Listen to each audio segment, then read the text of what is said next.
Well, our series is the conclusion this week of the series on worship matters that's had a twofold purpose. Our goal was to share the importance of worship in our lives, but also to break down the elements that go into worship so that we might better appreciate and understand what we do whenever we come together each Sunday. So we have covered the sacraments. Then we talked about the power of music to transform us and to do the things that words cannot. Last Sunday we talked about how the information age has changed and challenged how we proclaim the good news, and we invited you to listen for the specific good news that God intends for you to hear each week. Today we're going to look at the matters of the different perspectives we bring into worship.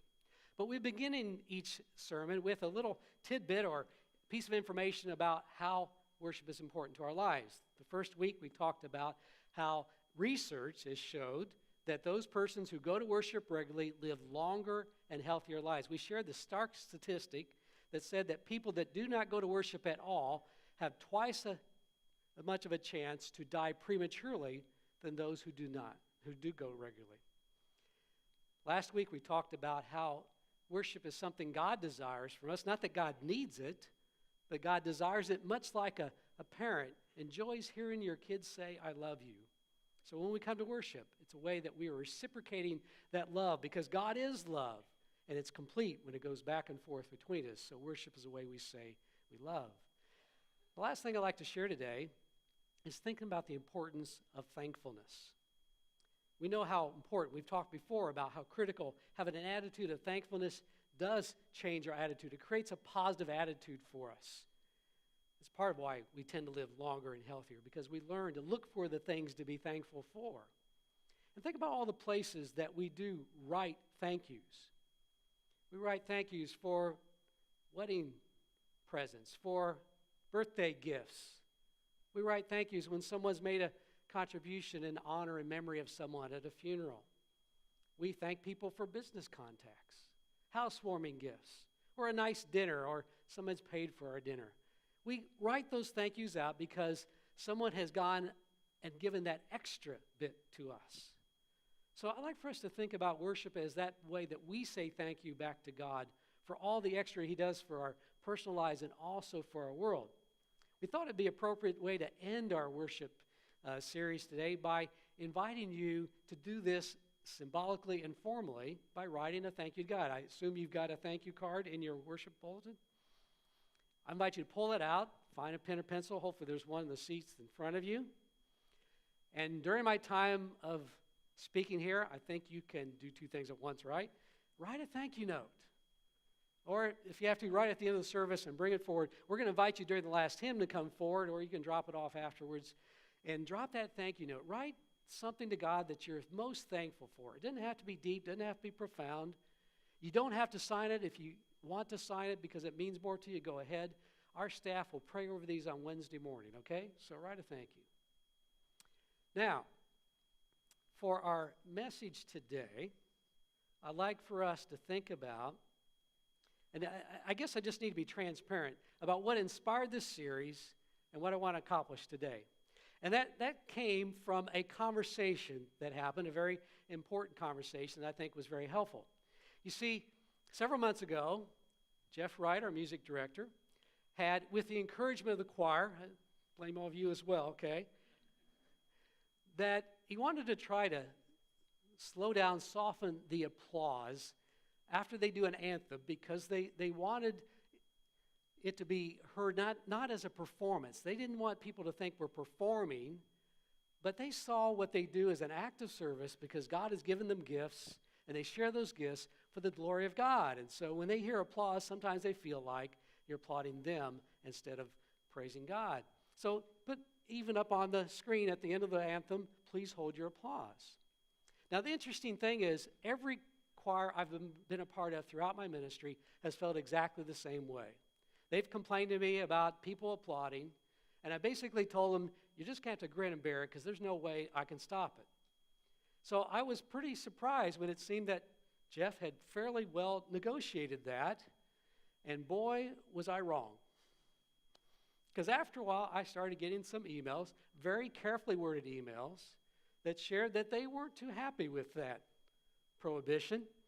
and share their reasons why. And it became apparent that it was a group larger than just a few. And so we decided to get people together and have a conversation with Jeff Wright and I. And it was a very fruitful conversation. It was very helpful. Jeff got a chance to share his perspective, shared the theological rationale behind it, but also he pointed out some things like the fact that sometimes when applause happens, it breaks the mood, just like today's anthem was a good one just to let our spirits rest into. We've noted that sometimes our applause becomes an act of evaluation without meaning to, because it's just only natural. We applaud louder for the songs we like and a little more tepid for the songs that we don't like so much, and that kind of sends a bad spirit. But the group that wanted us to get together also had some good reasons. They pointed out that applause is one of the most natural things that a human being can do. In our society, it's the way we say thanks. They pointed out that part of worship for them is the celebration and the excitement. And they also pointed out that we just don't like people telling us what we can and can't do. So it was a good discussion. And what we came to was pretty much a realization, there is no good way to solve this. Because no matter what you do, one group's going to be happy over the other. And so we basically just, and here's what we said, if somehow the Spirit could always guide us what we do. Because there's sometimes when applause is just the right thing to do. The song has power and excitement to it, and it's the right thing to do. At other times, just a collective amen would be good. And then sometimes just the silence that follows is what's appropriate. So our advice to you is do what you feel like doing. And if you want to applaud. Nobody's going to tell you not to. If you don't want to, you don't have to. Okay? But when we had that conversation, I thought of a presentation I'd heard a few years earlier that made a whole lot of sense about not just this issue, but the whole things of worship. And I thought it would be helpful to share that with you. Now, the presentation was by Marcia McPhee, and she had done a PhD dissertation on the work of 4 kinesiologists. Have you ever met a kinesiologist? Okay, yeah, a few have. Well, kinesiologists study body movement, and they have done some interesting studies about how body movement also reflects personality types.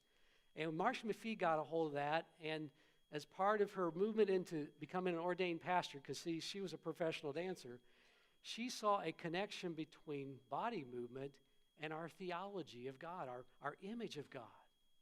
And so she came up with this understanding that there's 4 basic types of people that come into worship, and please don't think we're all put in a box.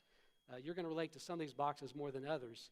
But she found 4 different approaches that we bring that help us understand the importance for balance in our worship. So I'm going to break these down for you in just a little bit. You listen for where you think you might fit the most. And remember, not one will describe us all, but Marcia McPhee believes that most of us gravitate towards one more than the others. So our first group, and I'm going to come up with my own words that in addition to her dance terms, just for us non-professional dancers. But the first one, the word would be action. People come to worship, they like a God of action. She uses the word thrusters. And people that are action people are people that relax by gardening or walking or running or doing some other activity. They are goal-oriented. You like to accomplish something. You like to do something. And when you come to worship, you enjoy processionals. You like altar calls. You like preaching that's emphatic. You like evangelists. The goal of worship is to be inspired so that you're transformed to go out and transform the world. And so you like energy songs. She calls them thrusters because it kind of reflects the ballet moves that are sudden and decisive and dramatic. Biblically, you tend to like any story in the Bible that's got action to it. You probably especially like the places where Jesus puts the Pharisees in their place. And if you were to sing a song, you might enjoy one of those that come from Easter, where God overcomes evil, like this song. Please join with me in singing this.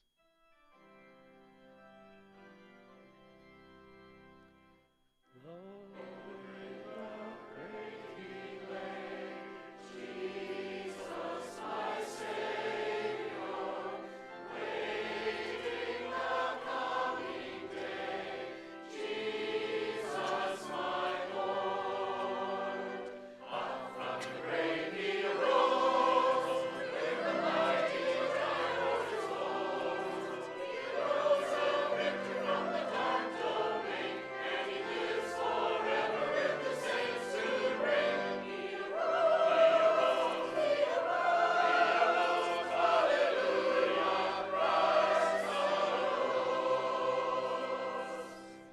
experience that thrust? Up from the grave he rose. That's what somebody who likes God as an action power. The second group, she likes to call shapers, or I'd say they're the people that enjoy order in worship.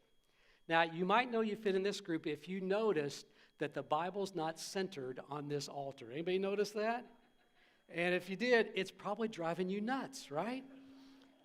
I apologize. I didn't do it intentionally. I left it from the last service to make my point, so I'll put it back as close as I can, and you'll probably notice if I didn't get it perfectly. I used to have somebody in my last church that sometimes my stole would get a little crooked, and she couldn't listen to my sermon. It would drive her crazy. She'd come up before service every time and make sure it was straight, so at least when I started, it would be straight. People that like order need to have everything in place because everything has a place, and so everything flows together with all of this. Worship is done decently in good order. We like bulletins that tell us where we're going, and we don't like preachers who keep messing with the order of worship. Right? Theologically, we like to be right with God. That's the main goal. We believe in a God who's eternal, steadfast, and sustaining. And one of your favorite scriptures might be God is the same yesterday, today, and forever. And if you're singing a song, you might enjoy this song.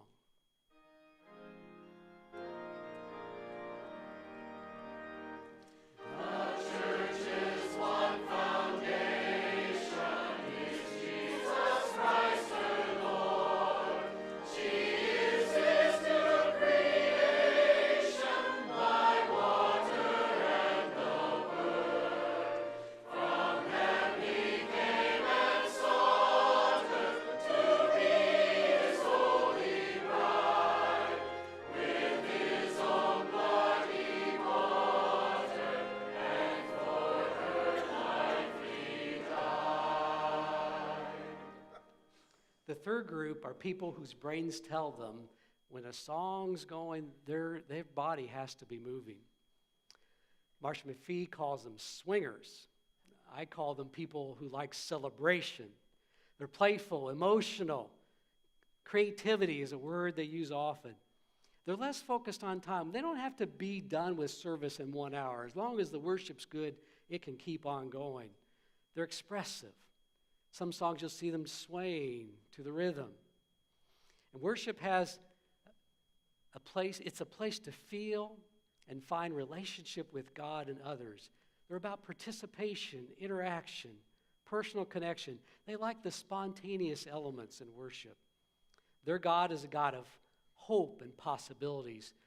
One of their favorite passages might be Philippians 4:13. I can do all things through Christ who strengthens me. And for the song that they might sing, I want us to stand for this, okay? Stand for this one.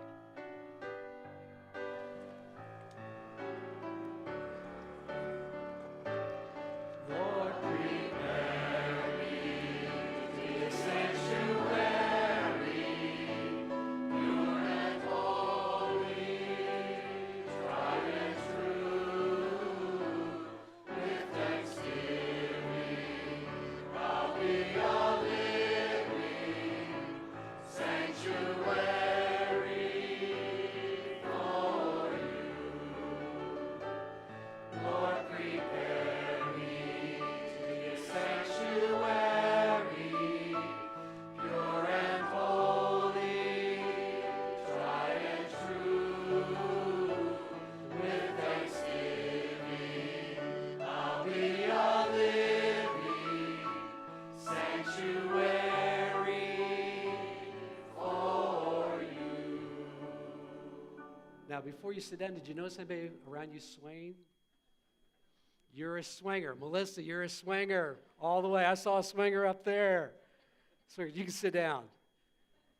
And just a couple points to help you understand swingers a little bit. You notice we repeated that verse. And if you go to some churches and they have praise services, you might get tired of that repetitive part of songs. But there is a reason for that.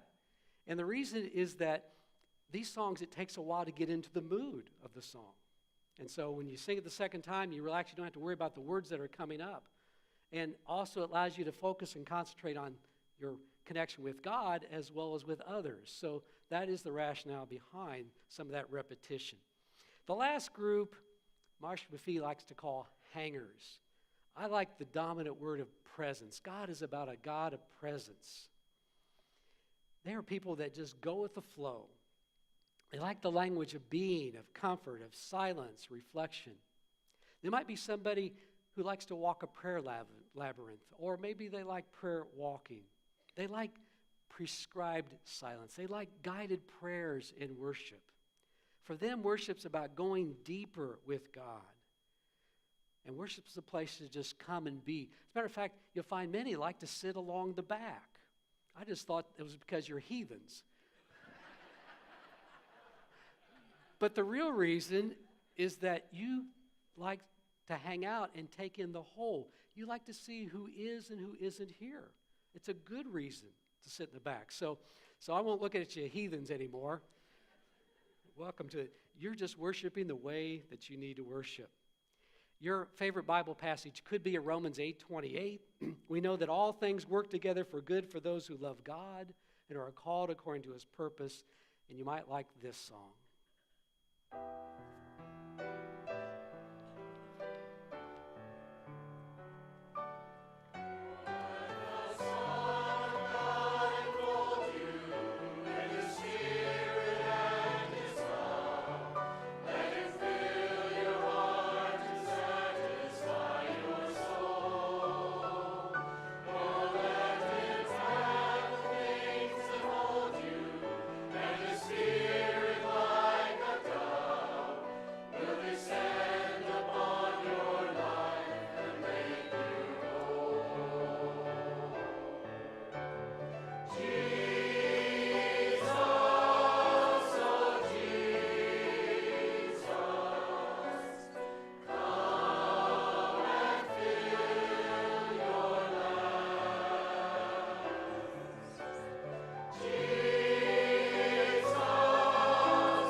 Now, you may have enjoyed all these songs. You might find that you don't fit one box that strongly. Marshall McPhee says we tend to gravitate towards one. But the point is they're all good, and they're all valid. And the challenge for us as worship planners, and also for those who come and experience worship, is realize that too much of a good thing can be too much of a good thing. Just imagine what worship would be like if we always sang those powerful, thrusting songs all the time. We'd get exhausted. It would wear us out. And if we're so worried about the shape and form and everything being in order, you can get more focused on the form than you do upon the presence of God.